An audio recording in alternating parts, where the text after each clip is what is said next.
Hey everyone, welcome to my YouTube channel. तो कल मैं 78 नंबर क्वेश्चन तक बताई थी। आज मैं 79 नंबर क्वेश्चन बता रही हूँ। और ये जो है ना, घटना चक्र के साइंस के बायोलॉजी के इम्पोर्टेंट क्वेश्चन है। तो चलते हैं क्वेश्चन की तरफ बिना टाइम वेस्ट किए हुए।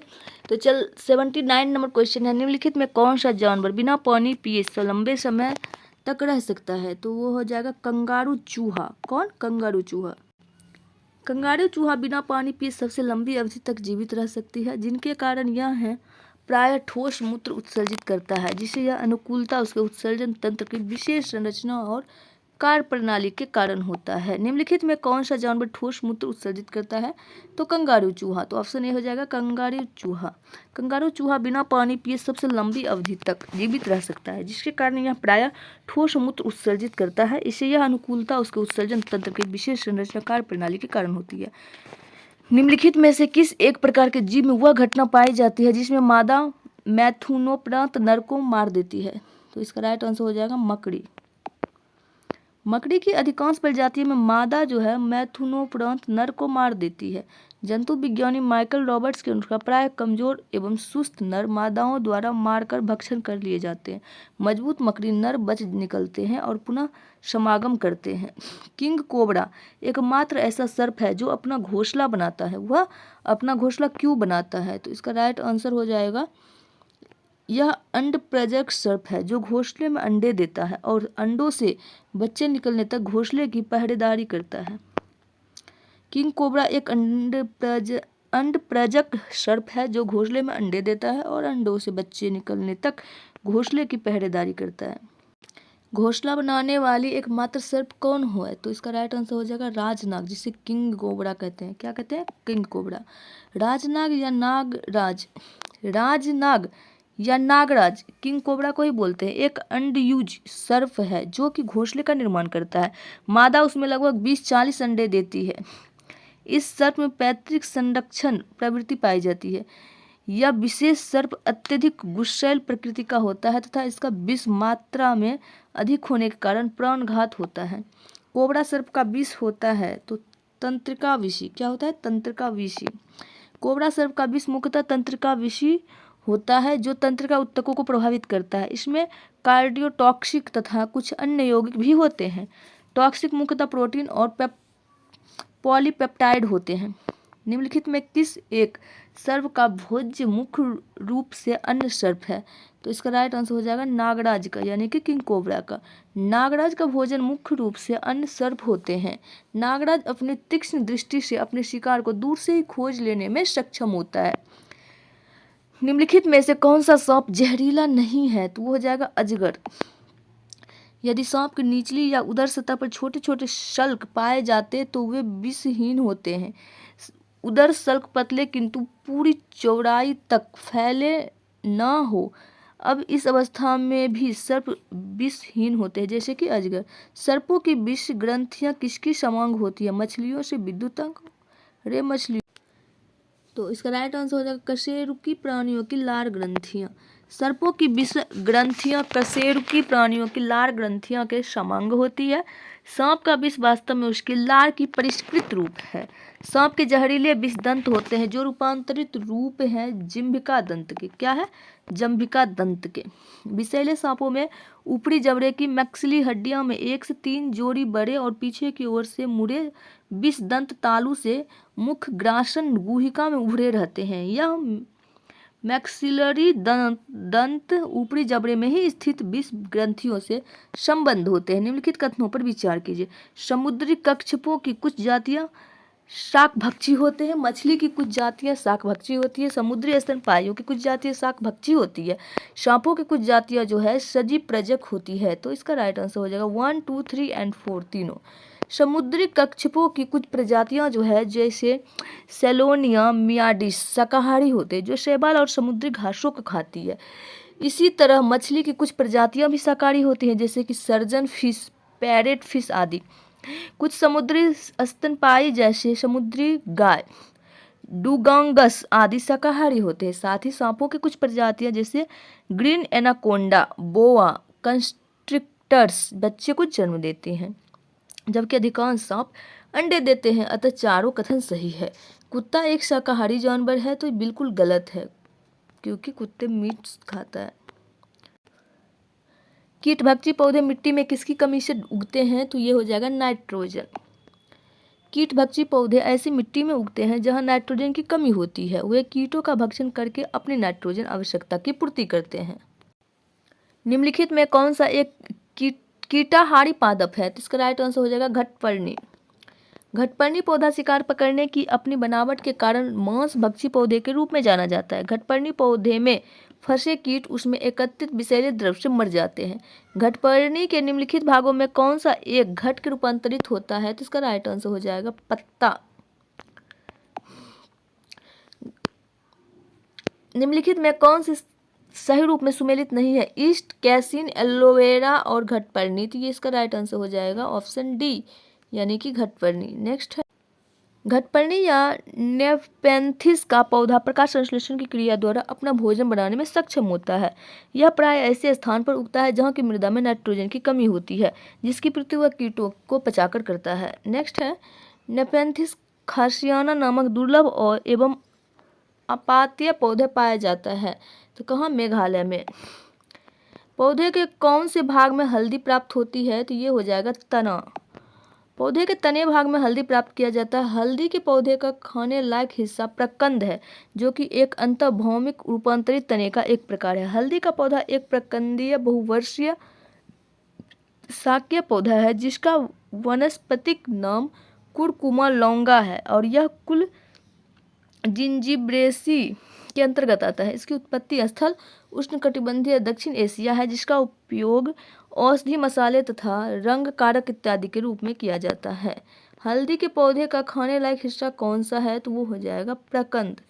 क्या हो जाएगा, प्रकंद। हल्दी भूमिगत तने का उदाहरण है जिसे क्या कहते हैं, तो राइजोम कहते हैं। निम्न अधोभूमि उत्पादित सब्जियों में कौन सी एक रूपांतरित जड़ है, तो यह हो जाएगा शकरकंद। क्या हो जाएगा, शकरकंद। शकरकंद जो है कोम्बोल्वुलेसी कुल का एक वर्षीय पौधा है, पर यह अनुकूल परिस्थितियों में बहुवर्षीय सा व्यवहार कर सकता है। यह एक सपुष्पक पौधा है। इसकी रूपांतरित जड़ की उत्पत्ति तने के पर्व संधियों से होती है, जो जमीन के अंदर प्रवेश कर फूल जाती है।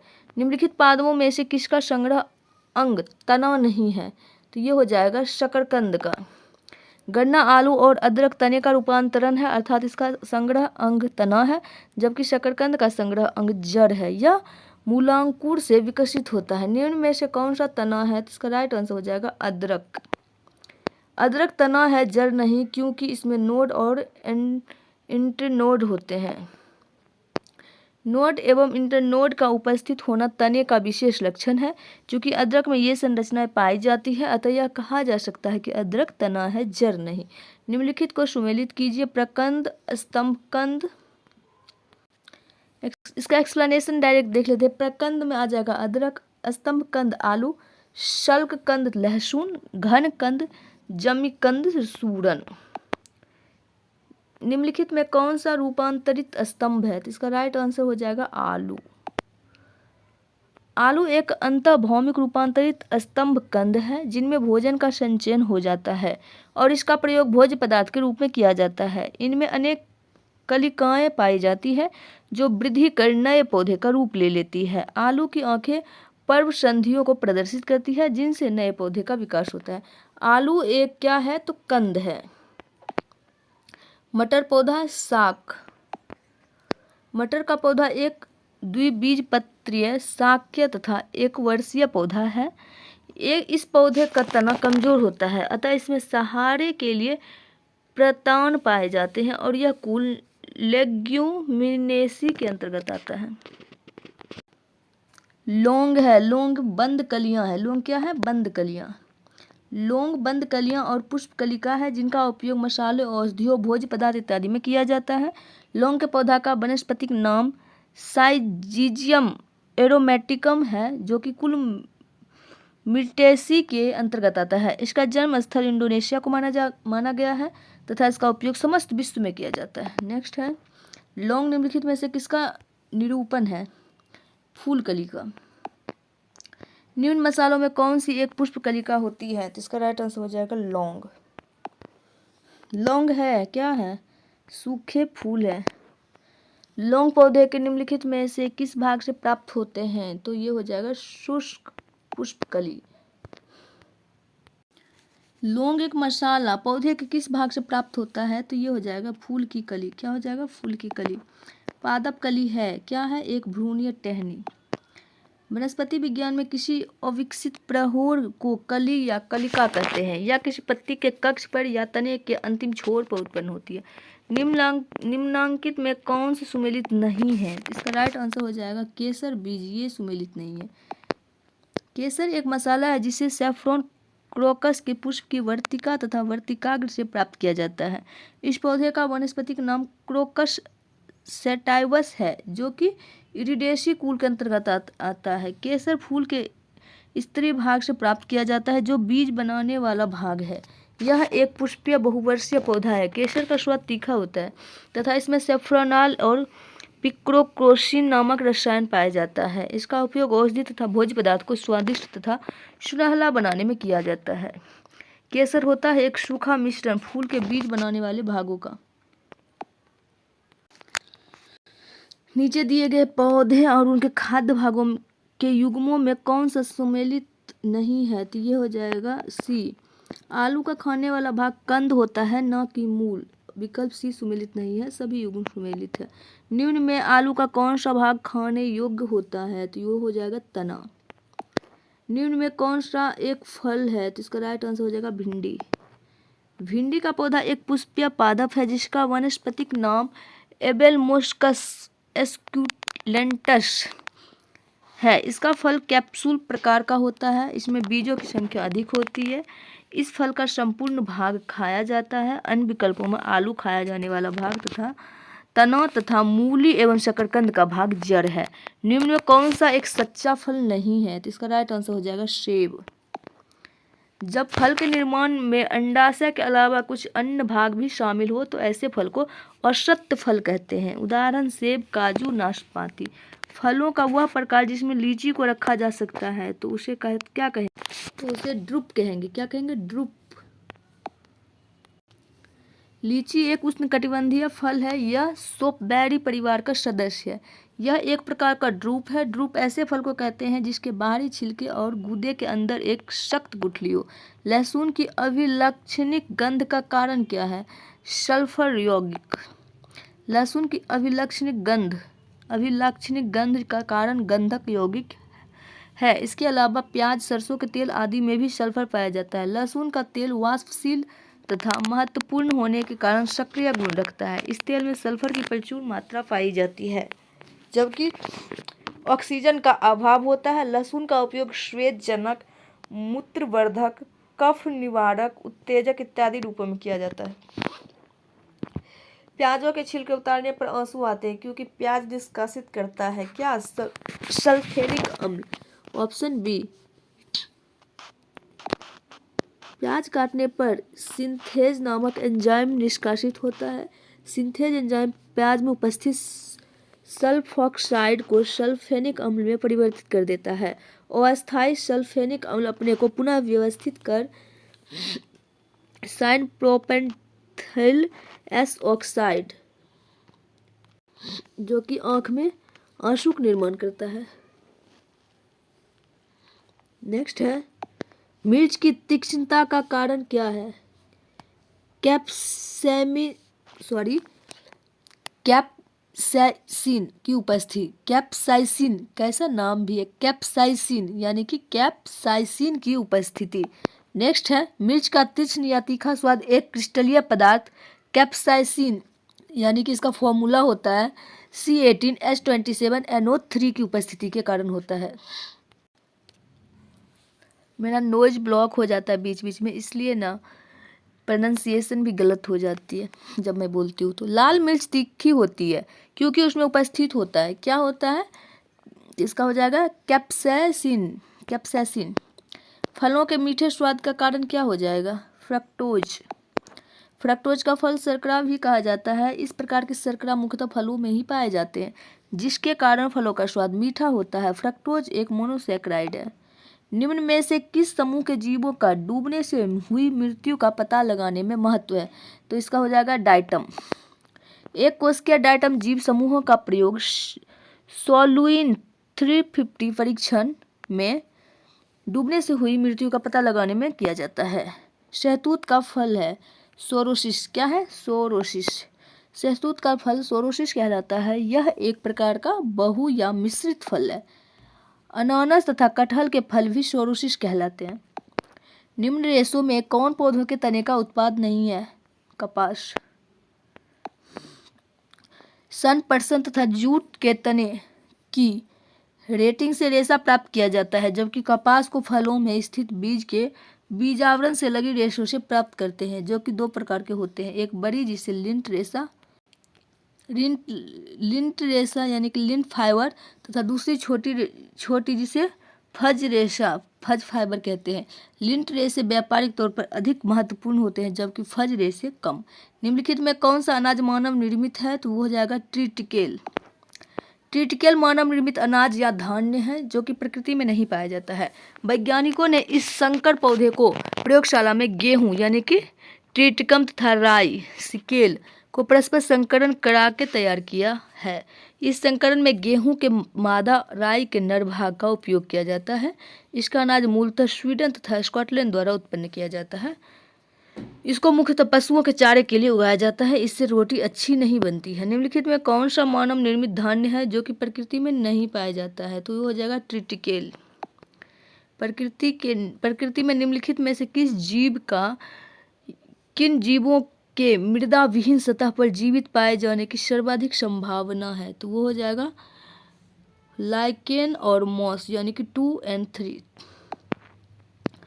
लाइकेन थैलोफाइट समूह के सदस्य हैं जो कवक एवं शैवाल दोनों से मिलकर बनते हैं। इसमें कवक एवं शैवाल का संबंध परस्पर सहजीवी जैसा होता है। कवक जल जनित खनिज, लवण एवं विटामिन शैवाल को देता है तथा शैवाल प्रकाश संश्लेषण क्रिया द्वारा कार्बोहाइड्रेट का निर्माण कर कवक को देता है। इस तरह लाइकेन के विकास हेतु मिट्टी आवश्यक तत्व नहीं है। मॉस एक बिना पुष्प वाला पौधा है जिसमें तने एवं पत्ते होते हैं तथा ये बीजाणु उत्पन्न करते हैं, परंतु इनमें कोई स्पष्ट मूल संरचना नहीं होती।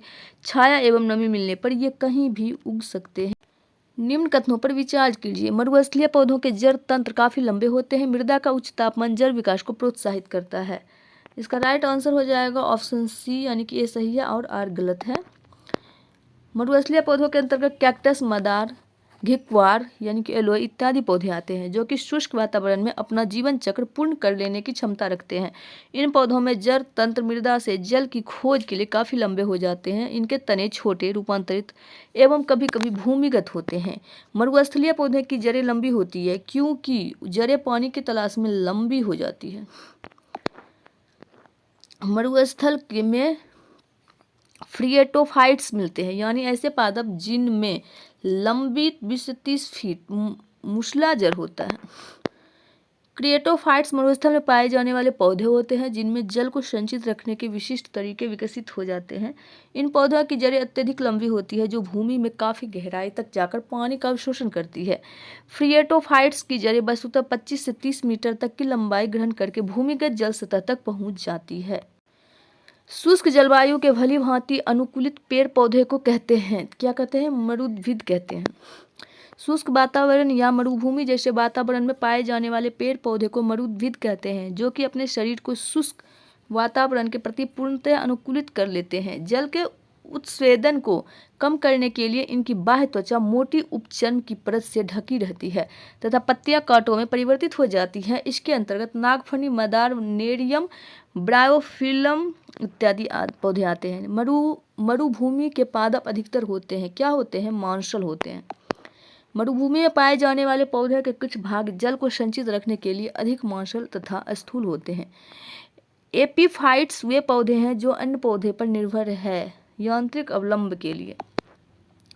अधिपादप वे पौधे हैं जो दूसरे जीवित पौधे पर उगे या लगे रहते हैं। ये अपना भोजन स्वयं बनाते हैं क्योंकि इनमें पर्णहरित पाया जाता है। यह सिर्फ पोषक पौधों पर यांत्रिक अवलंब के लिए निर्भर करते हैं। इन्हें वायवीय पादप भी कहा जाता है क्योंकि इनकी जड़ें मृदा से नहीं लगी रहती है। इसके अंतर्गत ऑर्किड्स के पौधे आते हैं। पौधे जो नमक युक्त मिट्टी में उगते हैं को क्या कहते हैं? तो हेलोफाइट। लवण मृदोद्भिद उन पादपों को कहते हैं जो लवण युक्त जल या मृदा में उगते हैं। लवण युक्त वातावरण प्रेमी पौधों को क्या कहते हैं? तो इसका राइट आंसर हो जाएगा लवण मृदोद्भिद। क्या कहते हैं? लवण मृदोद्भिद। आज के लिए इतना ही, फिर मिलेंगे नेक्स्ट वीडियो में। तब तक के लिए बाय, टेक केयर। वीडियो पसंद आए तो लाइक शेयर एंड सब्सक्राइब जरूर करें। Thanks for watching, take care.